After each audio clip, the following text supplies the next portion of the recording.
이 새벽 주님 앞에 나오신 여러분들을 예수님의 이름으로 환영하고 축복합니다. 우리의 삶과 인간의 역사와 또 이 사회 속에서 이른바 성공했다라고 평가받는 사람들의 모습을 살펴보면 한 가지 공통된 어떤 탁월한 점을 발견하게 됩니다. 그것은 바로 상황을 정확하게 파악하는 안목과 어떤 사람의 숨은 의도를 읽어내는 통찰력입니다. 사람들은 이것을 보고 흔히 이렇게 얘기합니다. 눈치가 빠르다, 감각이 뛰어나다, 이렇게 많이 표현하는 것 같습니다. 이런 사람들은 어떠한 위기가 찾아왔을 때 지금 내가 무엇을 해야 할지, 누구와 손을 잡아야 할지, 그리고 어떤 타이밍에 내가 어떤 행동을 해야 나에게 유익이 되는 것을 얻을 수가 있는지를 계산이 엄청나게 빠르게 돌아가는 사람들입니다. 그런데 오늘 말씀에서도 이런 부류의 사람이 등장합니다. 당대 최고의 지략가이자 이 권력의 흐름을 아주 동물같이 포착하는데 도같은 인물입니다. 바로 오늘 성경 1절에 나오는 수리아의 아들이자 다윗 왕국의 이 군대 장관이었던 요압입니다. 요압은 이 다윗 왕이 처해 있는 지금 이 고통스러운 상황과 이 심리적인 상태를 아주 정확하게 간파했습니다. 그리고 그 빈틈을 파고들어서 자신이 원하는 어떤 욕망을 채우기 위해서 아주 치밀한 계획과 시나리오를 쓰게 됩니다. 그러나 오늘 이 성경이 우리에게 보여주고자 하는 것은 그 본질이 이 요압이 얼마나 이렇게 뛰어난 사람인가, 눈치가 빠르고 아주 지략이 있는 사람인가, 이것을 칭찬하거나 찬양하기 위함이 아닙니다. 오히려 완전히 반대인 것이죠. 성경에서 말하는 요압은 이 탁월한 어떤 인간적인 능력 때문에 도리어 하나님의 마음을 잃은 모습을 보여주고 있는데요. 오늘은 이것을 함께 나누면서, 그리고 이 요압뿐만이 아니라 다윗도 함께 등장하는데, 이 다윗이 그 요압의 이 간교한 계략 앞에서 얼마나 무력하게 넘어지는지 그 모습을 함께 보여주고 있습니다. 이 말씀을 통해서 우리는 어떤가, 그 영적인 점검이 반드시 필요합니다. 세상을 살피는 어떤 세상적인 통찰력에만 매몰되어서 가장 중요한 이 하나님의 마음, 하나님의 선한 마음은 잃어버리고 있지는 않은지, 또 우리의 영적 상태를 또 철저히 점검해서 그것이 또 회복되는 복된 시간이 되기를 간절히 소망합니다. 오늘 1절 말씀은 이렇게 시작합니다. 수리의 아들 요압이 왕의 마음이 압살롬에게로 향하는 줄 알고 라고 이렇게 말씀이 시작합니다. 성경은 요압이 다윗 왕의 마음을 알았다라고 기록하고 있습니다. 이 알았다에 해당하는 이 히브리어 원어를 살펴보면 이는 야다으라는 단어인데요. 이 구약 성경 전체에서 이 야다으를 사용할 때는 이 말의 무게가 결코 가볍지 않음을 의미합니다. 이것은 단순히 어떤 외적으로부터 어떤 정보나 소식을 들어서 머리로 아는 객관적인 지식을 말하는 것이 아닙니다. 야다은 깊은 관계 속에서 내가 직접 경험하고 체험해서 알아내는 것을 의미하고, 더 나아가서 이 사건의 본질과 시대의 흐름, 또 상대방의 내면 깊은 곳에 있는 어떤 심리적인 상태까지 완전히 통찰하고 파악했다라는 의미를 가지고 있습니다. 지식적인 것을 넘어서 아주 깊숙하고 정확하게 알고 있음을 의미하는 것이죠. 즉 요압은 이 다윗 왕이 자신의 장자인 암논을 죽이고 그술 땅으로 도망쳐서 3년 동안 망명 생활하고 있던 이 압살롬을 향해 얼마나 애틋하고 또 복잡하고 또 고통스러운 이 연민을 품고 있는지를 그 다윗 왕의 그 모든 심리적인 상태를 완벽하게 파악했다라는 의미를 가지고 있는 것이죠. 이 사실을 기반으로 이 야다으라는 단어가 요압의 지금 어떤 행동과 연결이 될 때 매우 무서운 의미 한 가지를 더 발견하게 됩니다. 그것은 요압이 단순히 지금 왕의 마음이, 다윗의 마음이 저런 상태구나 라고 아는 데서 그친 것이 아니라 이러한 정세와 이러한 상황 속에서 내가 어떻게 해야, 내가 어떤 행동을 해야 나에게 유리한 상황이 전개될 것인가, 이것을 완벽하게 계산을 했고 그것을 다 끝마쳤다라는 의미를 담고 있는 구절입니다. 요압이 다윗의 이 마음을 읽어내는 순간 요압의 머릿속에 든 생각은 이미 자신의 안위와 권력을 공고히 하기 위한 어떤 거대한 정치적 시나리오와 주도면밀한 어떤 계획이 정리되고 있었던 것이죠. 이 시점에서 요압이란 인물이 어떤 사람인지를 성경적 전체적인 이 맥락에서 살펴보아야 합니다. 오늘 본문을 넘어서 성경 전체 내용을 보면 요압은 결코 다윗 왕이나 이스라엘의 영적 영광이나 하나님의 공의를 위해서 헌신했던 인물이 아니었습니다. 그는 다윗의 유언과 이 명령을 어기기도 했고 자신을 대신해서 군대 장관이 되었던 이 아마사를 잔인하게 속여서 살해할 정도로 아주 냉혹한 정치가이었습니다. 또한 이 아브넬을 죽일 때도 마찬가지였죠. 그는 자신의 군대 장관 자리를 위협하거나 마음에 들지 않는 사람이 있으면 수단과 방법을 가리지 않고 제거했던 아주 냉혹한 사람이었습니다. 이처럼 무서운 야신가이자 세상의 지혜로 아주 무장을 하고 있었던 이 요압이 지금 영적으로 굉장히 침체되어 있는 이 다윗 왕의 가장 슬픈 마음과 이 약점이자 이 감정적으로 나약한 부분을 정확하게 야다하고 있다라는 것입니다. 그런데 마치 이 요압의 모습이 그 사단이 다윗에게 접근할 때처럼 그런 모습을 보여주고 있습니다. 사탄은 언제나 우리에게 어떻게 접근하냐면요, 우리의 가장 약한 감정 그리고 겉으로 드러내지 못하는 이 은밀한 갈등을 아주 정확하게 파악합니다. 사단이 우리의 마음을 야다하고 있는 것이죠. 그런데 지금 요압이 지금 다윗에게 그러한 마음으로 다가가고 있다라는 것입니다. 그렇다면 요압은 이 야다를 어떻게 사용하겠습니까? 하나님을 높이거나 영적으로 침체된 이 다윗을 다시 깨우기 위해서 사용하지는 않았겠죠. 다윗 왕의 마음을 완전히 야다한 요압은 지체 없이 자신의 유익을 얻기 위해서 행동으로 옮기기 시작합니다. 오늘 본문 2절과 3절을 보면 그의 행동이 매우 치밀함을 알 수가 있는데요, 우리 2절과 3절을 다시 한번 함께 읽어보도록 하겠습니다. 함께 읽습니다. 드고아에 사람을 보내 거기서 지혜로운 여인 하나를 데려다가 그에게 이르되 청하건대 너는 상주가 된 것처럼 상복을 입고 기름을 바르지 말고 죽은 사람을 위하여 오래 슬퍼하는 여인같이 하고 왕께 들어가서 그에게 이러이러하게 말하라고 요압이 그의 입에 할 말을 넣어주니라. 아멘. 요압은 지금 머릿속에 계산이 다 끝났습니다.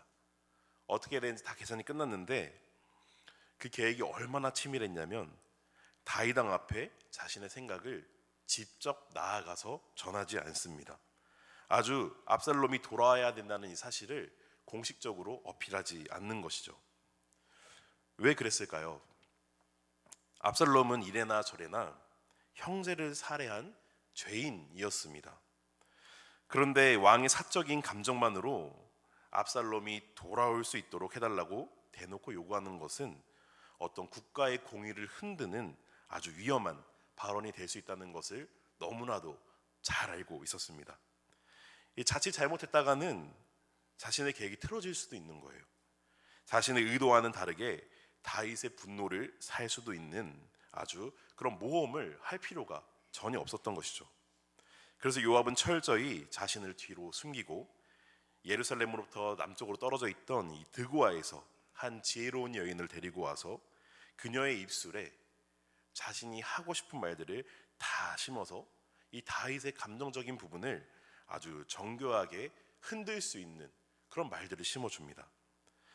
마치 우리가 드라마를 보는 것처럼 이 요압이 그 연출가가 되어서 시나리오를 하나하나 써가고 있는 것이죠. 그렇다면 요압은 왜 이토록 아주 복잡하고 또 이러한 상황을 만들어가면서까지 압살롬을 다시 예루살렘으로 복귀시키려고 했을까요? 겉으로만 보면, 표면적으로만 보면 이것은 자식을 그리워하면서도 이 나라의 법 때문에 부자 간의 어떤 사랑을 그리고 정을 나누지 못하는 이 다윗 왕의 고뇌를 해결해 주는 것처럼 보여집니다. 아주 충성하는 신하의 모습처럼 보여지는 것이죠. 그런데 이때의 상황을 마치 바라보면 요나답이 암논에게 그 다말을 범할 때에 이야기한 것처럼 마치 그때의 방법과 동일하게 보여집니다. 아까 요압이 제가 어떤 사람이라고 말씀드렸죠? 자신의 유익을 위해서는 이 수단과 방법을 가리지 않았던 그런 사람이었습니다.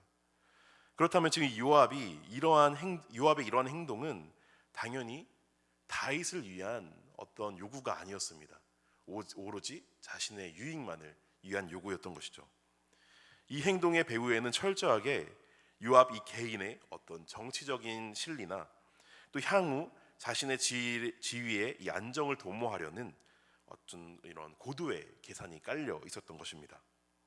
이 당시 상황을 냉정하게 분석해 보면 암논이 죽은 상황에 이 서열상 그리고 이 백성들 사이에서 어떤 인지도를 보았을 때에 다윗 왕을 이어서 차기의 왕이 될 사람은 가장 유력한 사람은 바로 압살롬이었습니다.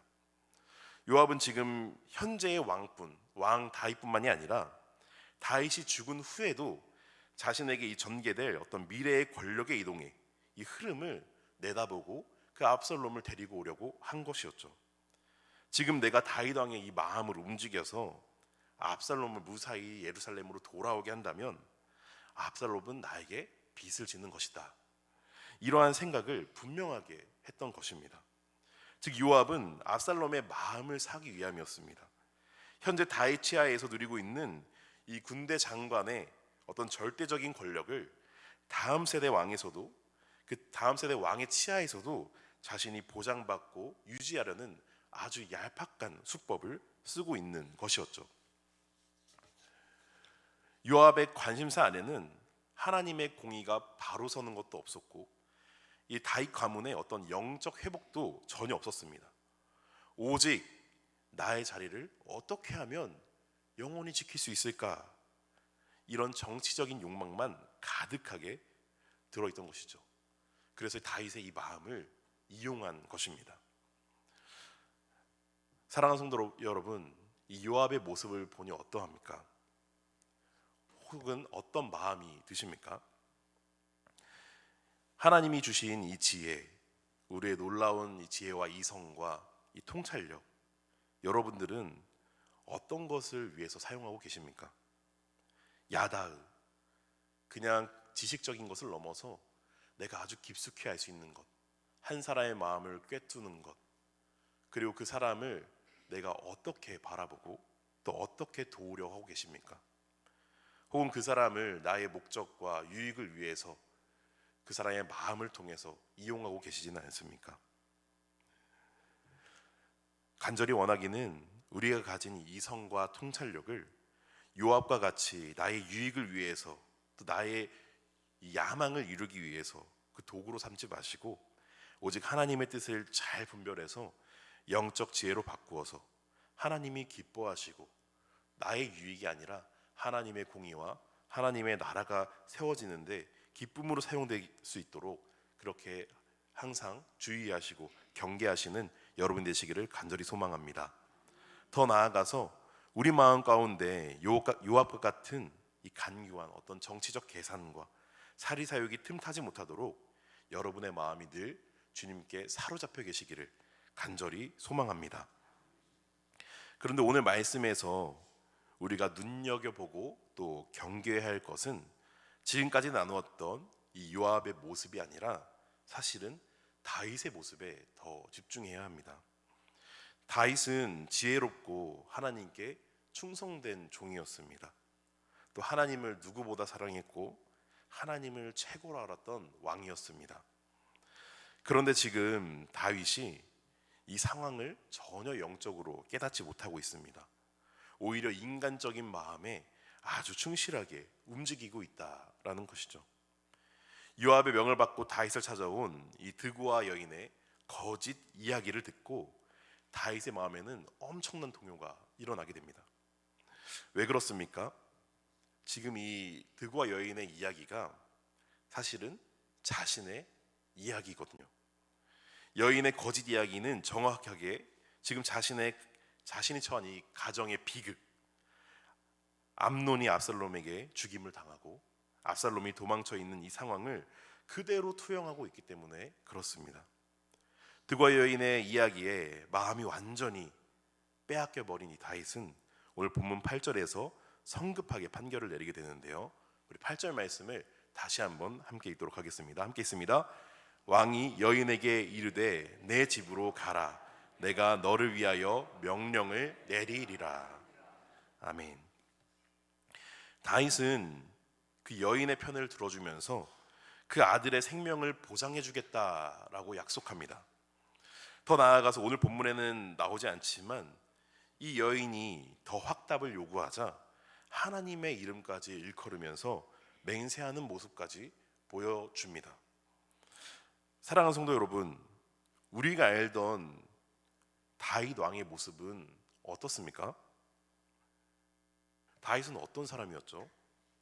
영성이 깨어있을 때는 매 순간순간 사소한 것을 두고도 하나님, 제가 어떻게 해야 합니까? 전쟁 앞에서도 내가 지금 올라가야 합니까? 말아야 합니까? 하나님의 뜻을 제일 먼저 묻고 기도했던 사람이 바로 다윗이었습니다. 또 인간의 생각과 감정을 단호하게 쳐내고 하나님의 뜻만을 구하는 아주 영적인 리더였죠. 한 나라의 왕으로서 무수한 선택의 권한이 있음에도 불구하고 그 하나를 선택할 때마다 자신의 뜻대로 선택한 것이 아니라 하나님의 말씀을 먼저 기다렸던 사람이 바로 다윗이었습니다. 그런데 오늘 말씀 속에서 이 다윗은 아주 무력하고 어리석은 모습을 보여주고 있습니다. 눈앞에서 요압이 자신을 조종하고 있는, 그리고 그 뒤를 조종하고 있는 이 여인의 어설픈 연극이 펼쳐지고 있음에도 불구하고 그것이 무엇을 겨냥하고 있는지, 어떤 목적을 가지고 있는지 영적으로 전혀 눈치채지 못하고 있습니다. 철저하게 속아 넘어가서 왕으로서의 이 공의로운 재판의 기준도 망각한 채 그저 여인의 거짓 연기에 휘둘려 순간적으로 찾아오는 이 감정으로 인해 판결을 내리고 있는 것이죠. 도대체 다윗 왕이 왜 이렇게까지 망가지고 영적으로 침체된 것일까요? 그 명확한 이유는 바로 이렇습니다. 다윗이 밧세바를 범하고 그녀의 남편인 이 우리아를 잔인하게 죽인 사건 이후에 영적으로 심각한 침체와 이 어둠의 터들 속에 여전히 갇혀있기 때문에 그렇습니다. 물론 나단 선지자를 통해서 자신의 잘못을 분명하게 깨달았고 하나님 앞에 회개 기도를 드림으로써 하나님의 용서를 경험했던 다윗이지만 그 죄의 결과로 인해서 다윗의 집안은 내리막길, 칼부림이 일어나기 시작했습니다.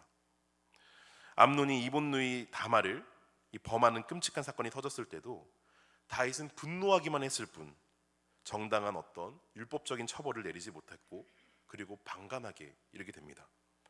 또 자신이 이 간음죄와 살인죄를 지은 영적인 죄인이 분명했기 때문에 자식의 죄 앞에서도 당당하게 공의를 선포할 영적 권위와 명분을 상실했기 때문에 그렇습니다. 결국 아버지이자 공의로 심판해야 할 이 왕이 침묵을 하기 시작하자 압살롬이 사적인 보복을 감행해서 암논을 살해하는 이 비극적인 사건이 일어나게 된 것이죠. 이러한 일들로 이 하나님의 음성을 듣던 이 다윗의 영적인 귀는 세상의 소음과 죄책감으로 가려졌습니다. 또 하나님의 공의를 바라보던 이 다윗의 눈은 인간적인 미련과 슬픔으로 인해서 어두워졌습니다. 그런 다윗이 영적인 눈이 감기니 모든 판단과 생각이 이전에는 하나님께 달려 있었더라면 이제는 다윗의 모든 판단과 생각과 지혜는 세상적인 것들만 보이기 시작하는 것입니다. 그렇기 때문에 눈앞에서 대놓고 자신을 조정하려는 이 요압의 야망을 분별해내지 못하고 그저 감정에 치우쳐 조정당하는 도구로 쓰임받는 자로 전락하고 말았습니다. 사랑하는 성도 여러분, 다윗의 모습을 통해서 우리는 분명하게 깨달아야 합니다. 영성이 죽으면, 그리고 우리의 영성이 무너져 버리면 다윗과 같이 과거에 아무리 큰 은혜를 누렸다고 할지라도, 내가 그 은혜를 받았던 사람이라고 할지라도 세상의 잔꾀에 그저 속수무책으로 넘어지고 사정없이 휘둘릴 수밖에 없음을 오늘 다윗의 모습을 통해서 우리가 분명하게 발견해야 합니다. 혹시 이 자리에 다윗과 같이 나의 죄 때문에 과거에 경험했던, 분명히 하나님께 용서받았음에도 불구하고 나의 그 죄 때문에 영적인 눈이 흐려진 분들이 계신다면, 또 우리의 그 영적인 눈과 귀가 이 죄로 인해서 더럽혀져서 그곳에서 벗어나지 못하고 계신다면 이 시간 성령의 보혈로 깨끗이 씻어내기를 간절히 소망합니다. 그래서 그로 말미암아 어떤 사람의 비위를 맞추거나 세상의 거짓 소문과 이 거짓 이야기에 흔들리는 사람이 되는 것이 아니라 오직 하나님의 선하시고 온전하신 뜻을 잘 분별하여서 주님의 공의와 십자가의 길을 묵묵히 걸어가는 저와 여러분이 되시기를 예수님의 이름으로 간절히 축원합니다. 아멘. 기도하겠습니다.